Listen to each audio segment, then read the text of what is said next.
Hey everybody, it's happy hour.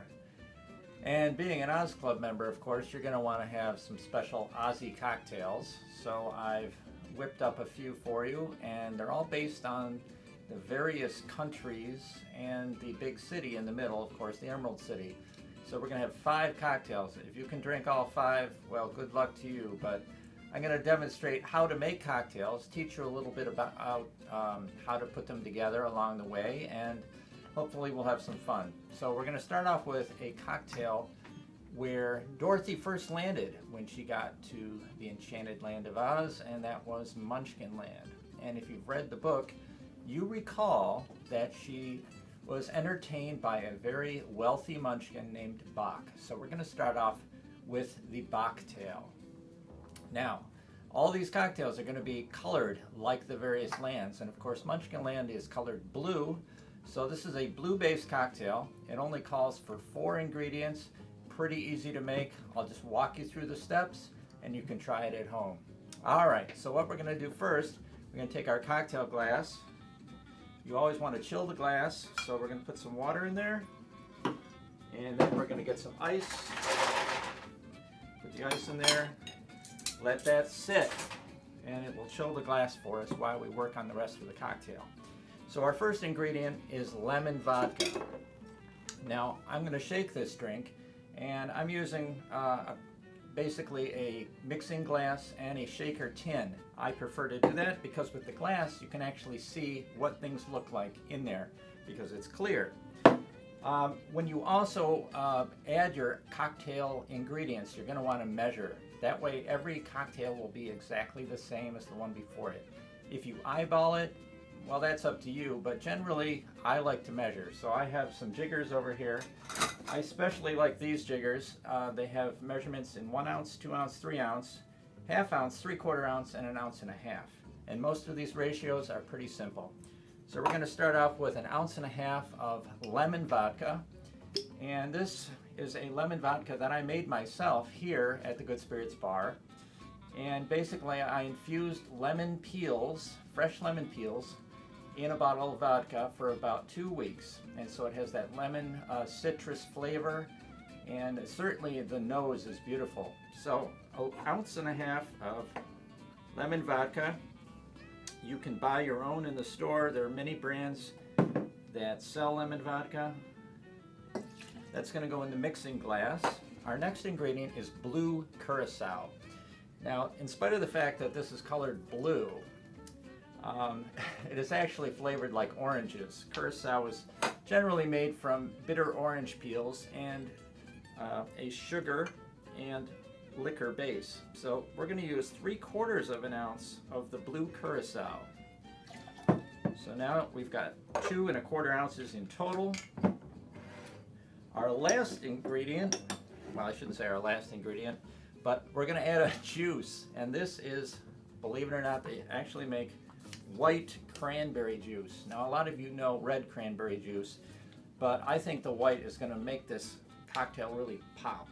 So we're going to add 1 ounce of white cocktail juice. So you can already tell this is going to be a very fruity and a very summery cocktail. Just what you want in the days of August. Here on the East Coast it's really hot, so in fact it's about 85 degrees today. This will be really nice at the end of the day. Alright, lastly, let me move it a little bit out of the way here. We're going to take fresh lime juice. So I have a lime here, I have a cutting board, and a knife. Now here's a little trick about limes.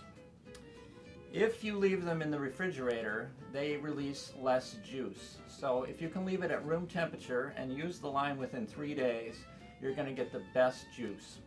Also, to help get juice out of the lime, what you simply do is roll it back and forth like this, and that will increase the amount of juice you get out of the lime. It's pretty cool. So I'm going to cut this in half. And we don't need a whole lot of lime juice, so I am kind of going to eyeball this one. As you remember, the jigger has a ½ ounce measure on here. I'm going to squeeze 1/4 ounce, so I'm going to take about half of the ½ ounce, And again, I love these jiggers because they're clear. You can see what's going on in there. So that's about a 1/4 ounce of lime juice. That's going to go in the drink.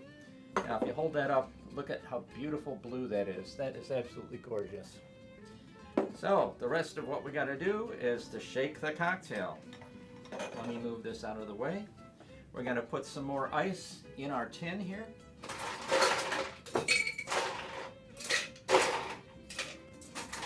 And we're going to pour our cocktail ingredients in the tin. You take the glass part and you tap it fairly strong, but not too hard. You don't want to get it stuck on there. Something like this. That's good enough.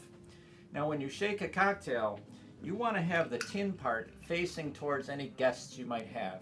That way, if the glass and the tin become separated, you're going to get sprayed with the cocktail, not the guest. So that's an important thing. Always leave the glass on top, the metal part on the bottom. Now this cocktail doesn't need a lot of shaking. I would say shake for maybe about 8 seconds.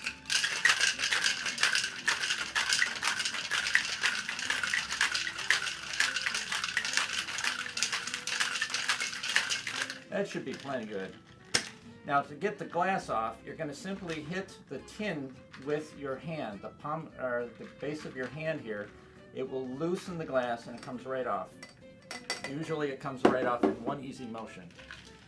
Now we've had our glass chilling over here, so we're going to dump that. We don't need that anymore. The glass is nice and frosty. That goes down the well. And lastly, we have a strainer here. And you put this over the metal part of the shaker and you simply pour into the glass. That looks awesome. That is a blue cocktail for sure. One last thing I want to do, a lot of cocktails have garnishes on them. So what I've done is I've gotten some blueberries and I'm going to put some of those on a cocktail pick and lay it in the glass. So I just picked up some fresh blueberries here the other day. Simply going to put them on the pick. Oh, let's see, how about 3? 3 is a magic number. That looks pretty good. And you can simply put it on the glass like that. So there we go. This is the Bachtail. So cheers, everybody.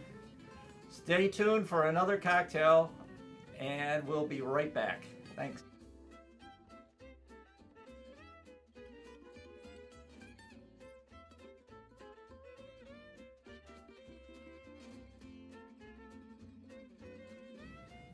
Hey everybody, welcome back. We're going to do cocktail number 2 now for our Oz themed cocktails.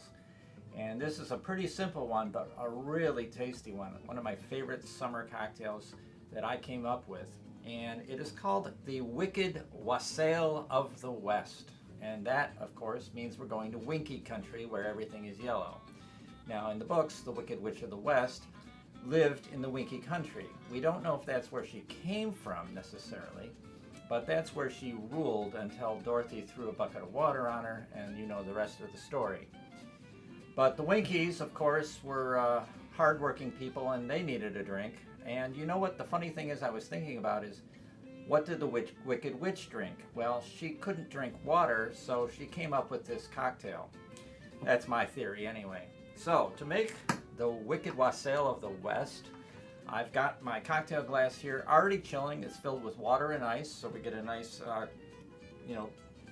cold glass to keep our drink nice and cold.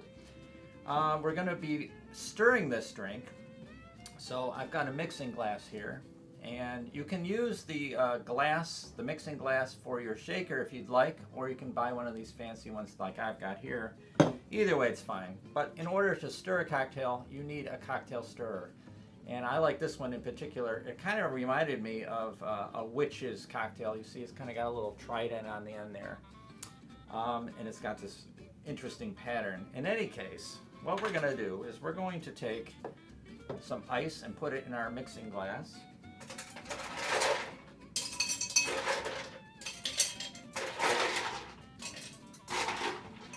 There we go. And then the ingredients. And as I said, this is a fairly simple one. The first thing we're going to do, however, is make a lemon garnish. Now, to make a lemon twist is very simple. There's a variety of cutters out there you can use. I prefer to use a knife that I use for cutting my citrus. It's up to you. First thing we're going to do is if there's any odd looking ends on there, we're just going to cut that right off. And there's no juice in there, so don't worry about that. It also makes a handy way for you to stand up the citrus if you want to cut it. It doesn't fall over that way. In any case, we're going to cut a garnish. And when you cut, you're going to want to cut towards you very carefully. And you can go fairly deep. Now that's too thin. It popped right off. So you're going to want to go fairly deep, but you don't want to hit into the juice. You just want to get the peel, a little bit of the pith. And that looks about right. You want to be very careful not to cut yourself. If you look at the lemon, you see I didn't get any of the juice, so that's fine. With lemon twists, you want kind of a thick peel anyway. Now you can make this peel a little more interesting than it is. I like to tidy them up a little bit. So I'm going to just cut off the edges and make it look a little neater. And this one, as you noticed, kind of looks like a yellow brick. How about that? So we've got our garnish set aside. Now we're going to add our liquor, and that is a dry gin. London dry gin is a particular style of gin. It's been around for several hundred years. It's what I recommend. There are a lot of new styles of gin out there. There are flavored gins. There are aged gins. I just go with the basic, which is a London dry style. So we're going to add 2 ounces of our London dry gin. And then we're going to pour that right into our mixing glass with the ice. Next up, we're going to take that lemon again, and we're going to squeeze 3/4 of an ounce of lemon juice. Now we want to measure, remember, so we're going to put our jigger here, and 3/4 of an ounce is quite a bit of lemon juice. It's going to take about half a lemon here. So we're going to put that in there, squeeze. You can see exactly how far you're going. That's perfect. All right. Lastly, and this is the key ingredient to this drink, it's a liqueur called Domaine de Canton, and that is ginger liqueur. So it's got a little bit of that ginger flavor, a little bit of that ginger heat on the back. So we're going to use only 1/2 ounce of this, but it's going to sweeten it up because, you know, with lemon juice, that's pretty tart. You want something to bring it more into balance and sweeten it up. So I've decided to use the ginger liqueur. All right, we got it. That's it. That's so easy. Put that in there, and you're going to want to stir the cocktail probably for about 20 seconds. Get it nice and chilled. One thing about stirring is you don't need to do a lot of splashing around like some people do this. You don't need to do that. You just basically take the edge of the spoon, the bottom part, and you put it against the edge of the glass and just go around and round. You hold it loosely, and if you can see, the top of the fork is kind of twirling around. Makes for a pretty cool thing to look at while you're stirring your drink. All right, that's nice and chilled. We have our nice and chilled glass. We'll just dump this. And again, we're going to want to use a strainer up top so we don't get any ice pouring accidentally into the glass and splashing everybody. So that holds the ice back. Oh, look at that. Beautiful. It's a light yellow color. And now we're going to take that lemon twist we made. We're going to twist it slightly. That expresses the lemon oils to the surface of the peel. We're going to run that right around the edge of the glass. So that's going to give it a nice perfume. And then we're going to simply drop our yellow brick twist into the drink, like so.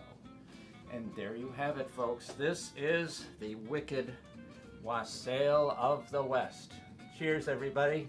Stick around. We got 3 more cocktails to go. So we'll see you real soon. Bye.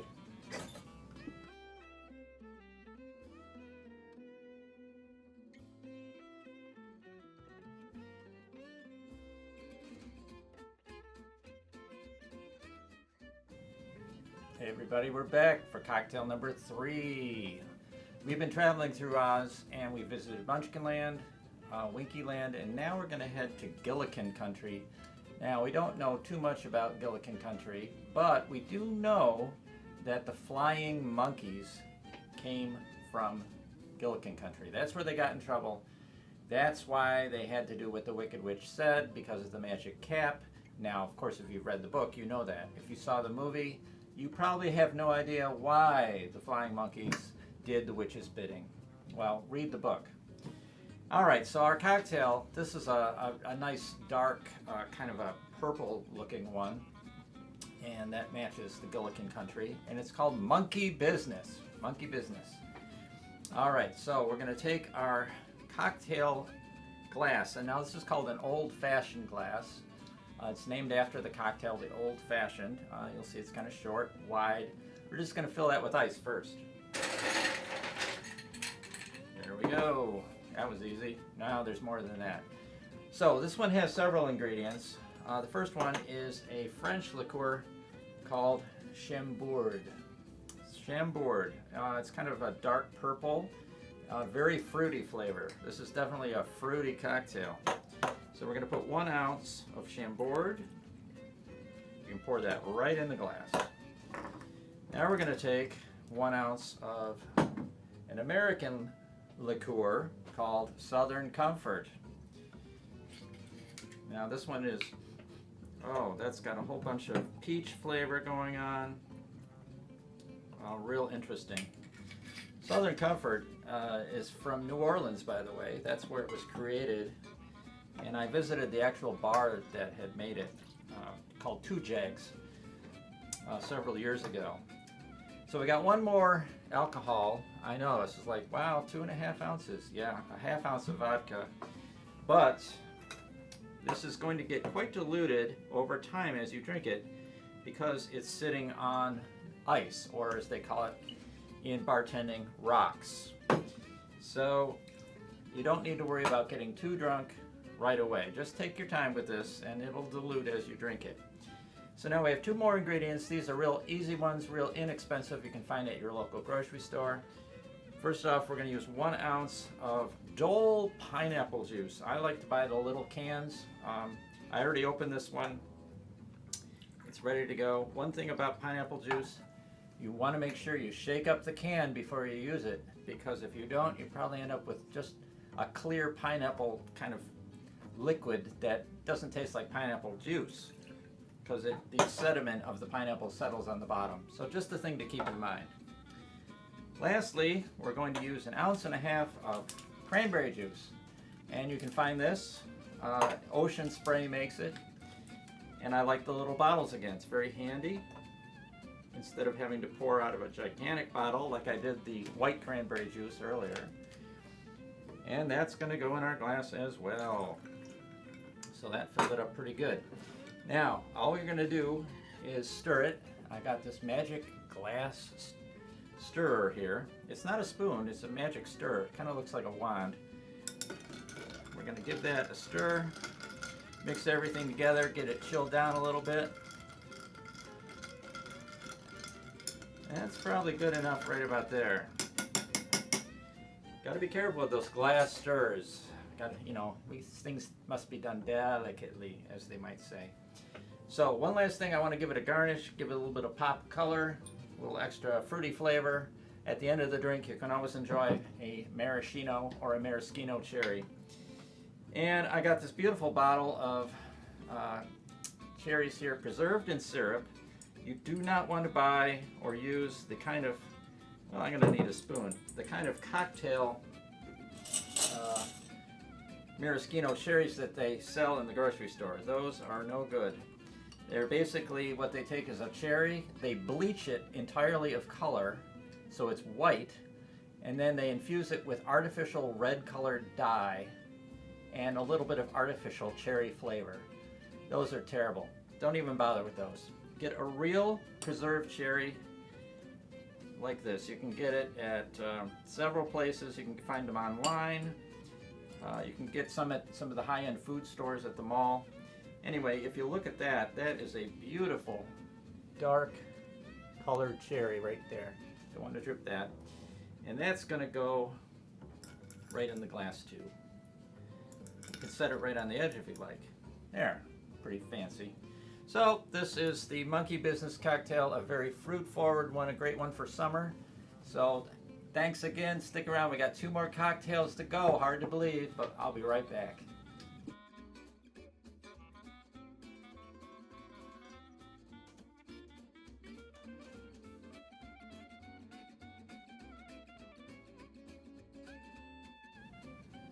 Everybody, we're back for cocktail number 4, and we've been to Munchkin Land, Winky Land, Gillikin Land, and now we're going south to Quadling Country. That is where Glinda, the good sorceress of the south, lives.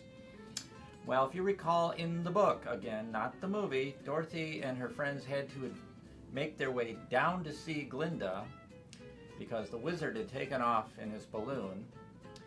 And on their way to visit Glinda, they encountered the Hammerheads. And I thought, man, that is a great name for a cocktail, especially if you've had, you know, a few too many. You have that Hammerhead.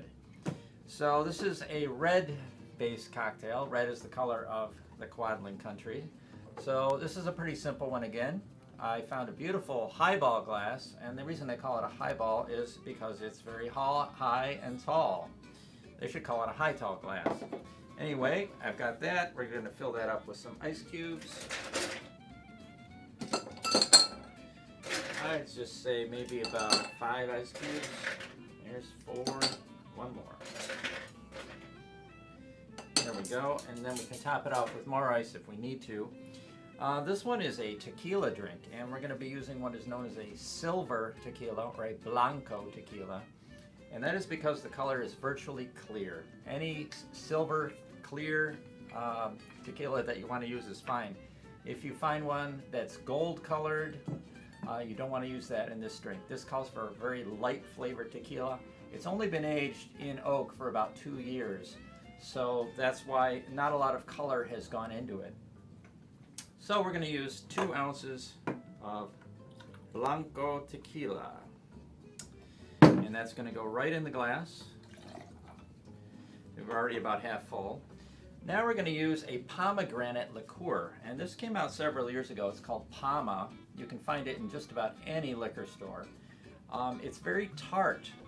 And it's interesting because you would think, well, pomegranates, you know, if you eat it fresh, it's a little tart. But this really is tart. So it's going to lend a very kind of sour taste to this, but we're going to sweeten it up with some simple syrup in a minute. So we're going to use 3/4 of an ounce of pomegranate liqueur. And that's going to go in there. It's going to give it a beautiful red tint.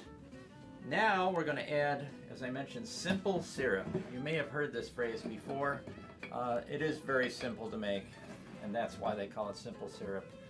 Basically, you take equal parts of water and white sugar.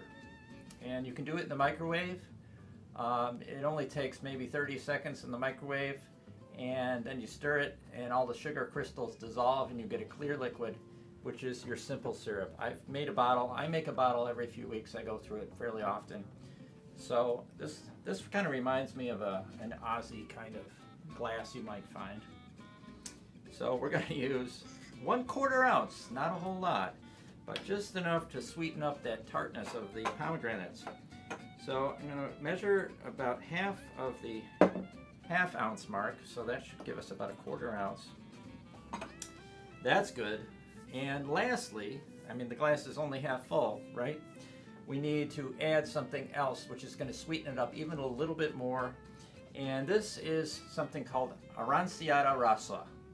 Now, if you don't speak Italian, I'll translate. Basically, it is Italian sparkling blood orange beverage.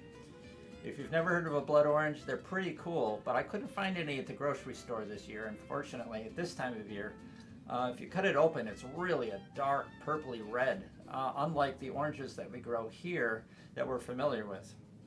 But you're going to want to just top off the drink with about 3 ounces. I've already opened the can, and you'll see that's a beautiful red color. Really comes through. There you go. Now, one last thing, we want to garnish it, and this time we're just going to top it with some fresh fruit. what's better than a red fruit than raspberries? And they're very small. I have 3 fresh red raspberries here. Just gonna pop those right on top of the drink. They add a little color. Lastly, you want to add a straw. And I managed to find a gold straw, which I thought was pretty cool. Very Aussie. You're gonna want to put that in there, give it a stir, blend all those ingredients. Now the raspberries may float a little. They may sink to the bottom, but you're gonna see them in the glass, so that's pretty cool. So there we have a very red hammerhead cocktail. So stick around, we have one more drink to make today, and we're going to be traveling all the way to the capital city of the Emerald City, and we're going to have this very special final cocktail. So join me again, I'll be right back.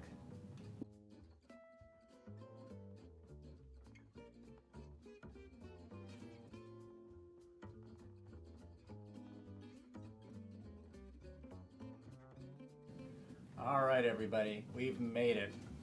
So we've traveled around from Munchkin Land to Winky Land to Gillikin Land to Quadling Land, and we're going to end our trip here in the Emerald City.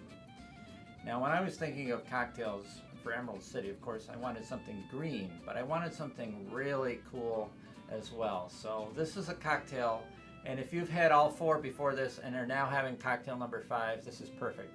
This cocktail is called the Water of Oblivion, because you'll wake up and you won't remember a thing. So this is a green cocktail, as I mentioned, and what I've got here, I got a beautiful cocktail glass that kind of reminds me of a tornado. If you can see the stem, it kind of looks like a tornado. So again, we want to chill the glass while we're making the drink. So we're going to put some water in there. We're going to add some ice.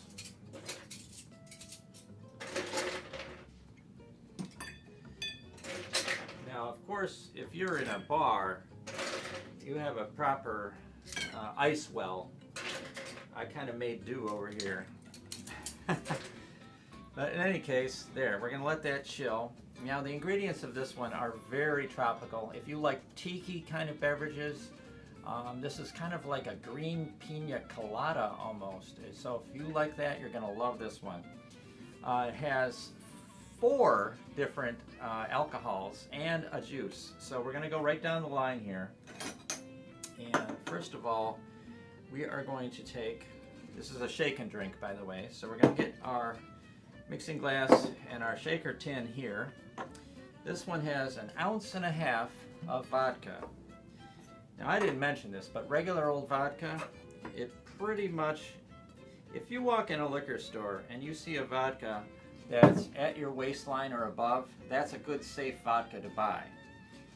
Don't buy anything from the liquor store if it's below your waist. You want to know why? It's because the quality is not good and you'll more likely have a hangover. A lot of those other ones also have additives and artificial things that you don't want.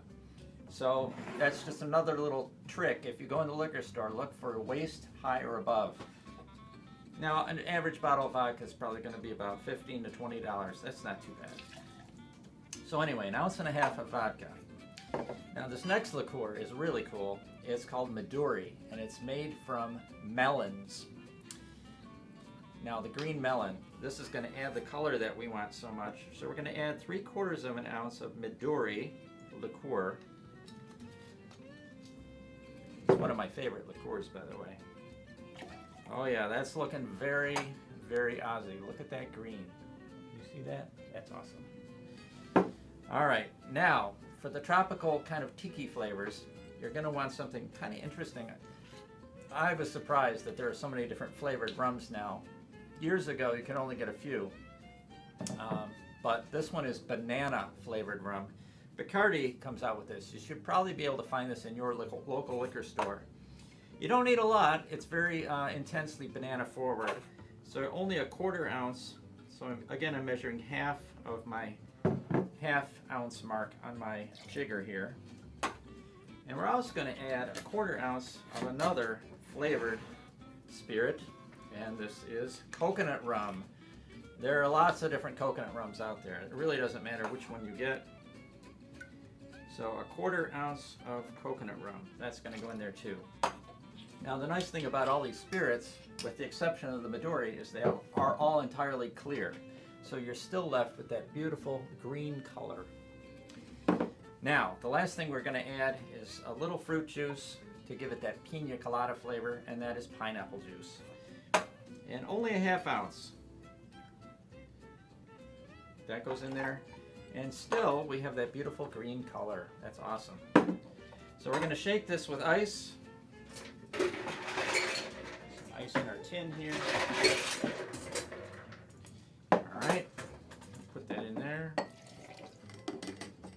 Again, just kind of a light tap like that.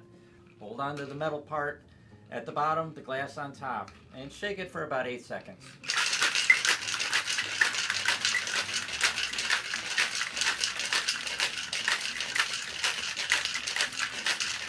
That's about right. Again, just kind of hit it with the back of your hand here. It loosens the glass on top. We've got the glass chilled, so we're going to dump that water in ice. Nice frosty glass. Take our strainer. We're going to pour that right in there. Oh, that looks incredibly Aussie. Oh, that's something else. So lastly, we want to garnish it with something. And I have 2 garnishes I want to show it. I thought this would be kind of fun. So limes, of course, are a perfect color for the Emerald City. So I'm going to make a lime twist. Now earlier I showed you how to make a lemon twist. The thing about limes is that their peel is much thinner than a lemon.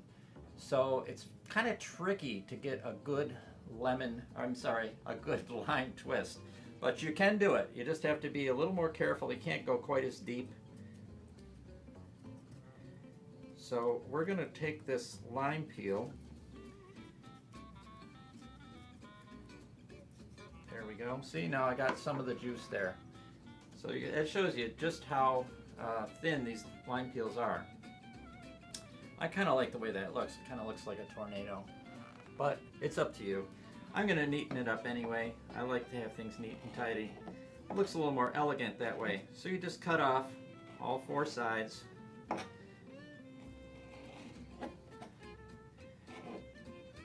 And I think I'm going to make it a little shorter. There we go. A beautiful lime twist. Now again, if you twist it, that's why they call it a twist, it expresses the oils on top of the peel. You can run that around the base or the rim of the glass to give a little extra character. But what I found to secure this lime twist to the drink is I have a huge collection of all kinds of cocktail things, and I found these beautiful cocktail picks. If you look, well, it's a love magnet. And the love magnet, of course, hangs over the gate of the Emerald City. So everyone who comes in is happy and loves everybody. I think we need a little bit more of that today. So I'm going to stick the lime twist on the love magnet cocktail pick. That's a mouthful. And then we're going to garnish the drink like that. That looks good. All right, so there we have it. Just lay it in the drink. That looks perfect. All right, so this is the Water of Oblivion. And cheers, everybody. Thanks for joining me. I hope you enjoyed that. Hope you learned a little bit about cocktails. And enjoy the rest of the convention. Thanks again.